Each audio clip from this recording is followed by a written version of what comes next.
करुणा के सागर भगवान गौतम बुद्ध को मैं सम्मान करता हूँ। इस देश में सभी जात धर्म की नारियों को का बहुजन समाज के शिक्षा के जनक महामना ज्योतिबा फूले साहब, उनकी पत्नी राष्ट्रमाता सावित्रीबाई फूले को भी मैं सम्मान करता हूँ। और इस देश में सभी लोगों को 2 वक्त की रोटी मिल सके, इज्जत सम्मान से रह सके, सामाजिक परिवर्तन के नायक, आरक्षण के जनक, कोल्हापुर के राजा छत्रपति साहू जी महाराज को भी मैं सम्मान करता हूँ। और इस आधुनिक भारत के निर्माता, भारतीय संविधान के निर्माता, जिनों के अथक त्याग और बलिदान के कारण इस धरती पर इंसान ही नहीं सभी लोगों को हक अधिकार देने वाले परम पूज्य बाबा साहब डॉक्टर अम्बेडकर को भी मैं सम्मान करता हूँ। और बाबा साहब के यहाँ रहने के बाद इस सोते हुए समाज को जगाने वाले, बहुजनों को रंग से राजा बनाने वाले बाबा काशीराम साहब को भी मैं सम्मान करता हूँ। और हम बहन जी का बचा हुआ है तो इनको भी नमन करता हूँ।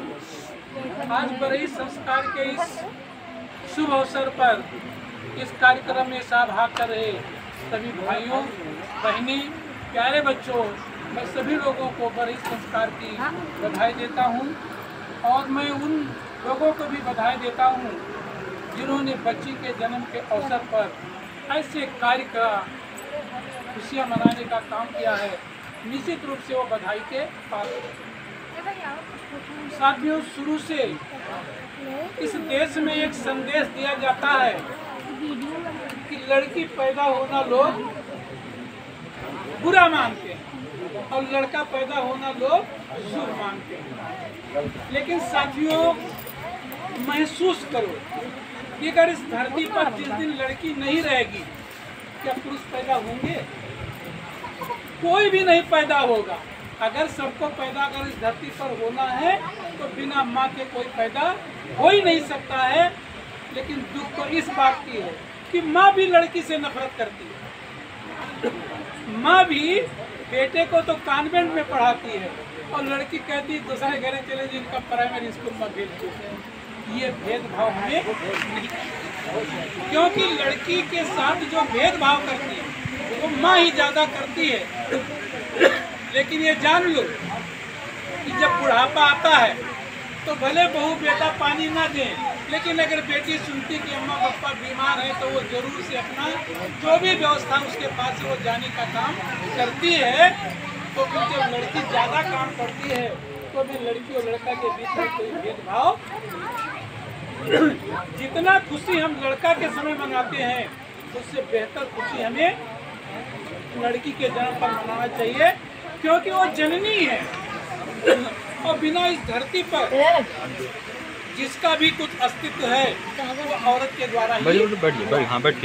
जो लोग ये कहते हैं कि औरत नीच है और पुरुष ऊंच है, इसका सबसे पहले खंडन भगवान बुद्ध ने किया कि जो लोग ये बात कहते हैं कि पुरुष ऊंचा और स्त्री नीची है वो महाज्ञानी और महामूर्ख। तो उनके साथियों ने पूछा कि बुद्ध, जब सारे धर्म की किताबों में लिखा है कि पुरुष ऊंचा है और स्त्री नीची है, तो आप कैसे कहते हैं? तो भगवान बुद्ध ने क्या कहा? ये मनुष्यों, इस धरती पर भगवान से लेकर इंसान तक सबको कौन पैदा करता है? औरत। भगवान बुद्ध ने कहा अगर हमको भी पैदा किया तो मेरी माँ महामाया ने पैदा किया है। बाबा साहब डॉक्टर अम्बेडकर को भी उनकी माँ ने पैदा किया है। और जितने लोग यहाँ बैठे हो किसी के माँ ने ही तो पैदा किया है। तो फिर जो माँ बच्चे को पैदा करती है, पाल पोस कर बड़ा करती है, जिसके दूध पी करके आप बड़े होते हैं, जिसके हाड़ मांस से आप बने हैं, तो पुरुष कैसे ऊंचा हो गया, स्त्री कैसे नीचा हो गया? भगवान बुद्ध ने कहा ऐसा सोचने वाले जो अज्ञानी है तो वो मूर्ख हैं, और जो किताबों में लिखा है वो बात सर्वथा गलत है। क्या कि पुरुष से भी औरत का दर्जा ऊंचा है? अगर ऊंचा नहीं तो दोनों बराबर हैं। इसलिए बराबर हैं। बैठ जा बराबर है। मान लो एक बैलगाड़ी है और उसके 2 पहिया है और एक पहिया लोहे बनवा दीजिए, एक पहिया टूटी हो तो क्या बैलगाड़ी चल पाएगी? बैलगाड़ी जहाँ खड़ी वहीं रह जाएगी। ऐसे घर में पति और पत्नी है तो पति पत्नी के बीच का जो संबंध होना चाहिए वो सम्मानजनक होना चाहिए। लेकिन वही पुरानी प्रथा के कारण हम हर बात पर अपनी औरतों को डांटने का काम करते हैं, जबकि औरत घर में ना हो तो न तो समय से खाना मिलेगा, न समय से पानी मिलेगा। इसलिए हमें ऐसी बात नहीं सोचना चाहिए। एक बार भगवान बुद्ध जब शराबस्ती में थे तो राजा प्रसेनजीत जो है उनके शिष्य थे, वहाँ बैठे थे। तो उनका दरबान आकर भगवान बुद्ध के प्रसेनजीत के कान में कहा तो उनका चेहरा लटक गया। जब चेहरा लटक गया तो भगवान बुद्ध ने पूछा कि राजन, क्या बात है कि जो आपका चेहरा अभी जो खुशमय था, आपका चेहरा क्यों लटक गया? उन्होंने कहा, तथागत बुद्ध, अभी घर से संदेश मिला है कि हमारे घर में पुत्री पैदा हुई है, इसीलिए हमको दुख है।